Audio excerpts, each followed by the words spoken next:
अस्सलाम वालेकुम स्टूडेंट्स। उम्मीद है कि आप खैरियत से होंगे।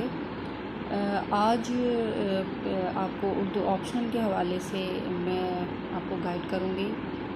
मैं मुस्लिम टाउन कॉलेज से उर्दू की लेक्चरर महनाज खालिद बात कर रही हूँ। उर्दू ऑप्शनल जो कि बीए पार्ट 2 का आपको पता है कि आप इसको ऑप्शनल के तौर पे सब्जेक्ट को लेते हैं।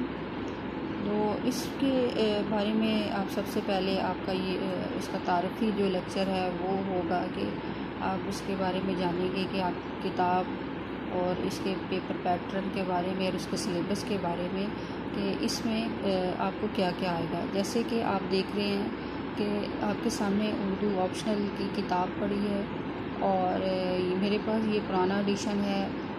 आप जब इस किताब को ख़रीदेंगे तो आप न्यू एडिशन लेंगे, लेकिन किताब देखिए कि इसमें इसकी हम सबसे पहले फ़हरिस्त देखते हैं कि इसकी फ़हरिस्त में हमें क्या क्या देखना है। इसमें टोटल 3 चीज़ें हैं आपकी इस किताब में। पहले है नसर, उसके बाद है नज़म और फिर है मज़मून नवीसी।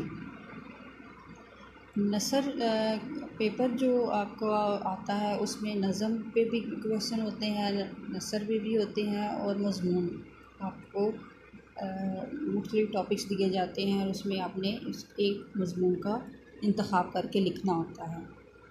नसर में जो आपको जिस तरह के क्वेश्चन आते हैं उसमें सबसे पहला जैसे कि आपको नज़र आ रहा है कि सियाक़ व सबाक़ के हवाले से नसरपारों की तशरीह करें, यानी आपको पैराग्राफ दिया जाता है और उसमें आपने उसके सियाक़ व सबाक़ के साथ आपने तशरीह करनी होती है और उसके बाद आपको सवालात भी उसी नसर से आते हैं।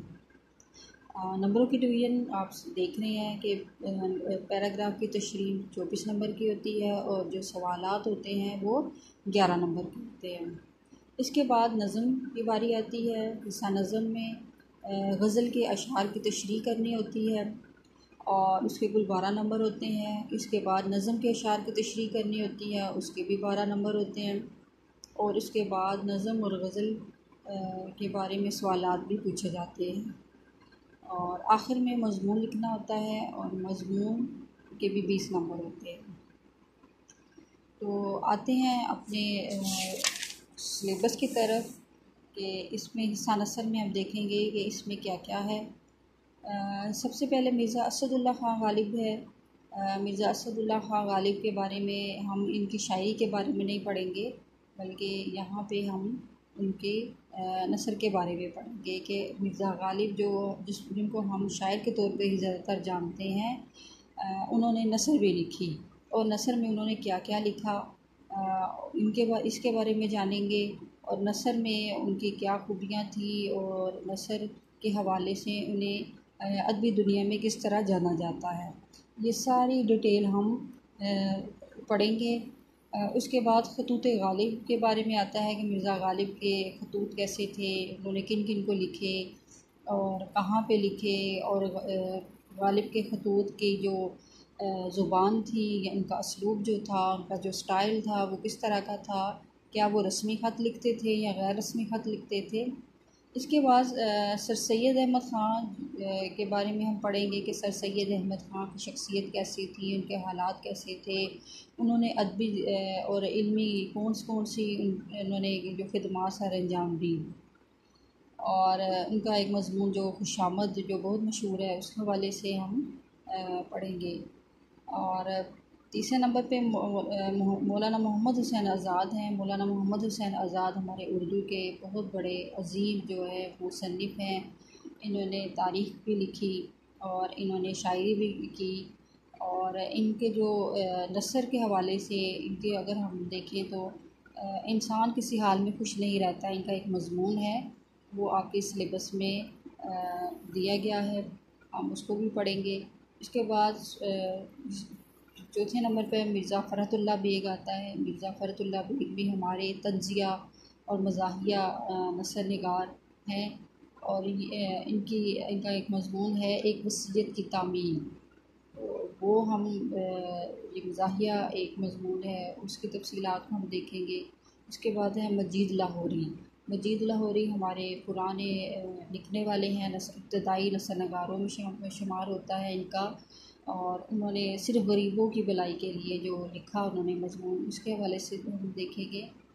और मिर्ज़ा अदीब का हम देखेंगे चिंगारी। तो ये सारे जो है हिस्सा नसर में शामिल होते हैं और हम इंशाल्लाह इसको पढ़ेंगे और देखेंगे।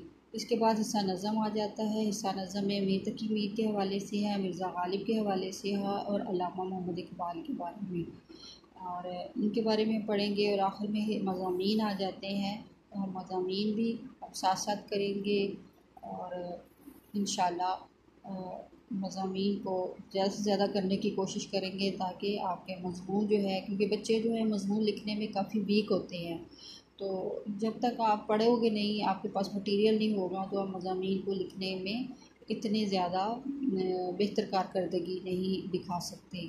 तो मज़ामीन की भी हम साथ साथ प्रैक्टिस करेंगे। ये तो हो गया सिलेबस। अब इसके बाद ये है कि आपको पेपर पैटर्न का पता होना चाहिए कि पेपर आपका किस तरह आता है और पेपर के कितने नंबर होते हैं। ज़ाहिर है ये 100 नंबर का पेपर है, तो उस हवाले से नंबरों की भी डिवीज़न ऐसी होगी। इस वक्त ज़ाहिर के हालात कुछ ऐसे नहीं हैं कि हम लोग बाहर जाएं, और इस वक्त पेपर जो है मेरे पास इस वक्त नहीं है, वैसे दस्तयाब नहीं हो सका, लेकिन मेरे पास लिंक है जो मैंने नेट से मैंने सर्च किया, तो 2018 का एक पेपर पंजाब यूनिवर्सिटी का मुझे मिला, तो वो मैं आपको ग्रुप में उसका लिंक शेयर कर दूँगी। तो आप वो पेपर्स को देखिएगा और उस पर देखिएगा कि उसके सवालात किस तरह आते हैं और इसमें नंबरों की डिवीज़न कैसी होती है और आपने कितने सवालों को अटेम्प्ट करना होता है। तो ये सारा आपको पेपर में, वो लिंक में सारा कुछ पेपर से मिल जाएगा। इसके बाद आज हम अपना स्टार्ट करेंगे लेसन, तो वो हिस्सा नसर से है। ये हम मिर्ज़ा असदुल्ला ख़ान गालिब के हवाले से, मिर्ज़ा असदुल्ला ख़ान गालिब के हवाले से हम उनका पहला जो है देखेंगे कि उनके हालात ज़िंदगी कैसी थी। तो गालिब के बारे में बहुत मशहूर है। गालिब जो हैं वो बहुत अजीम शायर थे, बहुत बड़े शायर थे। उनके बारे में बहुत सारे हमारे मुहक्किकीन ने, निकादों ने उनके बारे में बहुत सारी उन्होंने अपने जो है उनके बारे में ख़राज तहसीन पेश करने के बारे में लिखा। एक हमारे जो निकाल है आफ्ताब अहमद, उन्होंने कहा इकबाल के बारे में, गालिब के बारे में, कि गालिब हमारे अदबी दुनिया में एक ज़िंदा शायर है, यानी वो मरे नहीं हैं बल्कि वो हमारी अदबी दुनिया में सबसे ज़्यादा ज़िंदा शायर है। इसके अलावा एक और हमारे नक़ाद जो हैं वो रशीद अहमद सिद्दीकी हैं। उन्होंने कहा, उनकी एक कोटेशन है कि अगर कोई मुझसे कहे कि मुग़लिया दौर ने हिंदुस्तान को क्या दिया, तो मैं यही कहूँगा कि उन्होंने गालिब, उर्दू और ताजमहल हमें दिया। तो देखिए गालिब को रशीद अहमद सिद्दीकी ने कितने अच्छे अल्फाज में याद किया है कि ताजमहल आपको पता है कि दुनिया की जो है बहुत तारीख़ी इमारतों में आती है, तो अजूबा भी है। और उर्दू जो कि उर्दू की ज़बान की अहमियत के बारे में भी आप जानते हैं। और गालिब यानी गालिब हमारे ऐसे शायर हैं जिसको मुग़लिया दौर ने हमें दिया।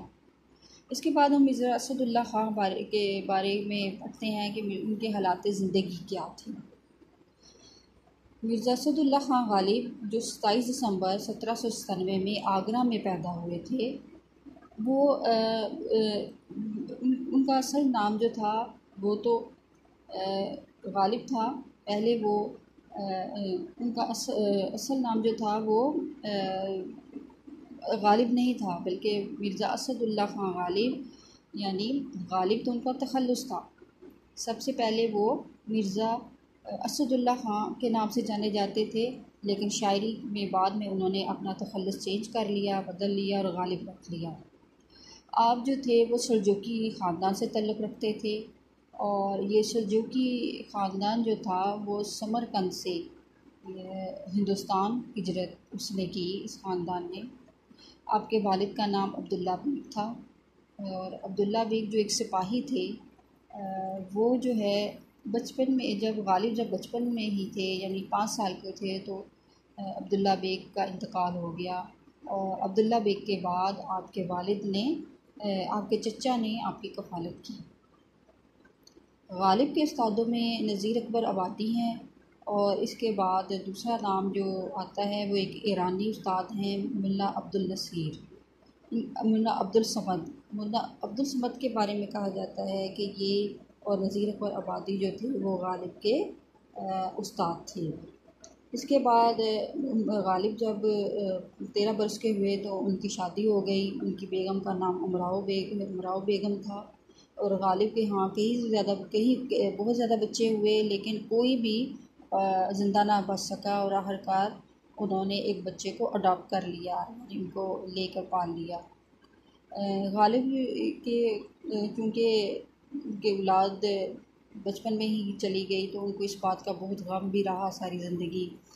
और इसके बाद गालिब की ज़िंदगी के बारे में हम अगर पढ़ें तो हमें बहुत सारी ऐसी बातें नज़र आती हैं जिसका गालिब की नस्ल पर बहुत असर पड़ता है। सबसे बड़ा उनका जो मसला है वो पेंशन का मसला है कि मिर्ज़ा जो है वो सारी ज़िंदगी पेंशन के लिए वो ख्वार होते रहे। तकरीबन अपनी ज़िंदगी के 16 साल गालिब ने पेंशन के लिए आपने कलकत्ता के और दूसरे बहुत सारे शहरों के सफ़र किए। गालिब को मूलिया ख़ानदान से 750 रुपये पेंशन मिला करती थी। शादी के बाद जब इनके खर्चात बढ़ गए तो आपने पेंशन को बढ़ाने के लिए आपने अपील की, जो कि कामयाब ना हो सकी।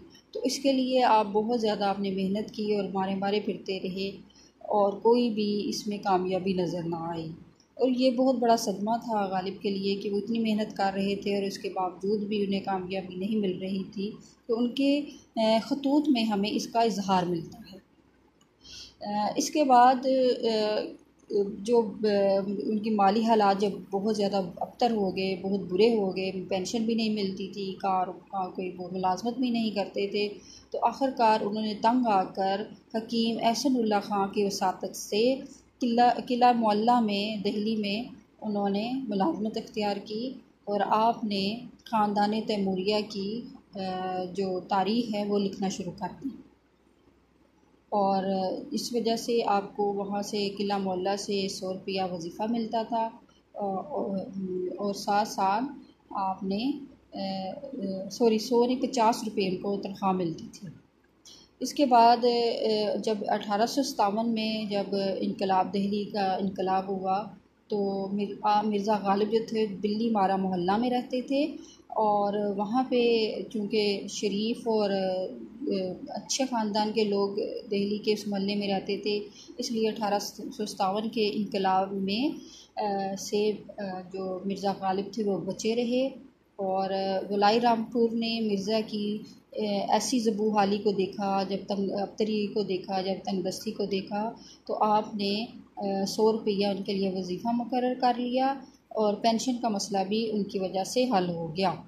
और इस तरह 1867 में मिर्ज़ा गालिब की जो सेहत थी वो ख़राब रहने लगी, और वो 1869 में वो इंतकाल कर गए, और हज़रत ख्वाजा निज़ामुद्दीन औलिया के मज़ार में के पास उनको दफन किया गया। मिर्ज़ा गालिब की तसानीफ़ में उर्दू और फ़ारसी दवावीन के अलावा उर्दू मुअल्ला और उर्द हिंदी उनकी ख़ास नसरी तसानीफ़ है। इसके अलावा उन्होंने दीवान फ़ारसी और कसाइद लिखे, मजपन जहंग लिखा, और महर नीमरोज़ लिखा, सख्ते चीन और काते बुरहान के नाम से उन्होंने फ़ारसी में किताबें लिखी।